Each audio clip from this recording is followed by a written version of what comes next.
Vietnamga shuni qidirib keldim. Orolda joylashgan Win Wonders parkiga boramiz. Janubiy Xitoy dengizidan 60 sm tepadan kanatda o'tib bordik. 6 ta tematik zonasi bor ekan. Bir kunda hamma narsani ko'rishga точно ulgurmaysizlar. Juda ham katta navbatlar bilan 800 metrlik zipline ga bilet oldim. Uzunligi taxminan 2500 metr bo'lgan tog'larning orasidan uchadigan amerikanskiy gorkida uchdik. Men uni teleshka dedim. Buni gaz tormozini o'zingizlar boshqarasizlar. Menga shunisi yoqdi. Dunyo bo'yicha tan olingan maydoni 4200 kvadrat metrdan katta naduvnoy akvapark bor ekan. Biz uni faqat chetdan ko'rdik, chunki vaqtimiz yetmadi. Bo'tda takkoy suv parisi yoki suv to'yini ko'rsanglar ham bo'ladi.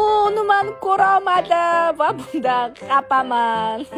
Zooparkka kirganimizda ham hamma hayvonlar uxlashyotdi. Shunga yoniga kira olmadik va ko'pini ko'ra olmadik ham. Lekin dunyo bo'yicha eng noodatiy hayvonlarni menimcha ko'rdik. Men xursand bo'lganim kapibarani ko'rdim. Qisqa qilib aytganda hamma joyni ko'rishga ulgurmadik. Ustimni kir qilishga ham ulgurdim. Uti-putilashotdi ham topib olishdi. Charchab och qoldik, chunki halol ovqat topish ham qiyin.